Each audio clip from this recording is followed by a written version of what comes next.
I think tackle comes in the draft. Definitely. I think the end may be the spot you can find on the outside looking in as far as free agency goes. Hey, hold up, we got something new. Hey, straight from Dispatch. Held up at the post. Hey, the Bulls are on the other side of the trade deadline and doing exactly what they need to do. Although they recently game losing streak against the 76ers, record stands at 23-35. Sitting 10th in the West, 10th in the East, which is in the play-in. Is the cycle repeating, or did they just wait too late? Can we say all of the above? We can definitely say all of the above. I feel like totally you scoffed at all opportunities to get rid of Vooch and possibly Kobe at the same time because you wanted to recoup more than you got for the other players that you gave away already. So you're trying to right your own wrongs. And so you held on too long to get anybody away. And now conversely, some of the things that you did bring in via trades, Josh Giddey, Kevin Werters, they winning ball games for you right now, man. And Vooch's not even playing. And I see us staying, even if we don't stay into the play-in, I see it slipping right into a limbo area, 12-13, and I don't know that it does us any good unless the draft gods help us get into 10. But it's so confusing, their direction or what they're deciding to do, because none of it makes sense. It's like, all right, we're gonna trade Zach, let DeMar go, and if at all things, then if you're gonna do that, you should hire Billy Donovan.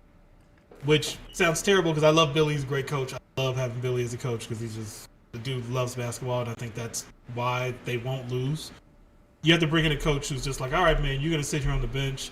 You'll have a couple of young guys, and they're just going to run, and they're going to be the Houston Rockets until. Because right now, it's a disservice to Billy. This is the disservice to Billy. And some of the players, too, man. You got actual young talent, but the fact that the GM and the other guy that calls himself the assistant along with him, they are wasting precious time, and the person that slaps us in the face continuously has the audacity to be speaking of an extension for both of those guys. So, welcome to the future, which is the past, which is Jerry Reinsdorf. Man, that's a really sad statement. Welcome to the future. That's a really sad statement, man. I don't think that's what Doc Brown.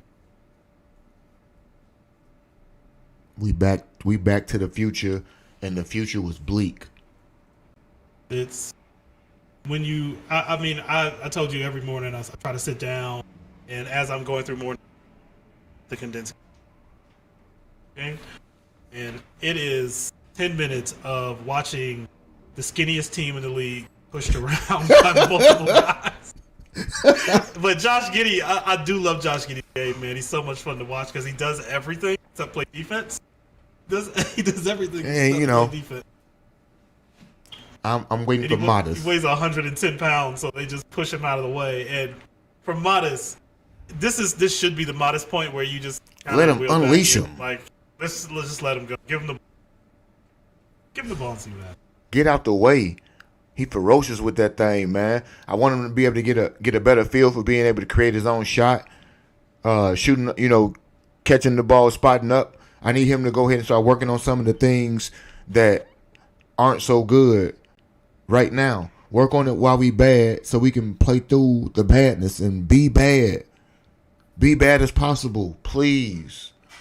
If I can do anything, I would love to send a message via dispatch. Help the Bulls. Help the Bulls. So the one thing I'll ask you. So with Modest, I want him to run free, but the other thing I don't want him to do. That's the other thing that can suddenly be, and it takes Ime Udoka down to like Houston, where Jalen Green was running crazy, and it took them bringing in a coach to say, "Hey man, we got to take what you have and we have to channel it, point it." And I have to will you back sometimes because you'll just come down and shoot every time if I let you.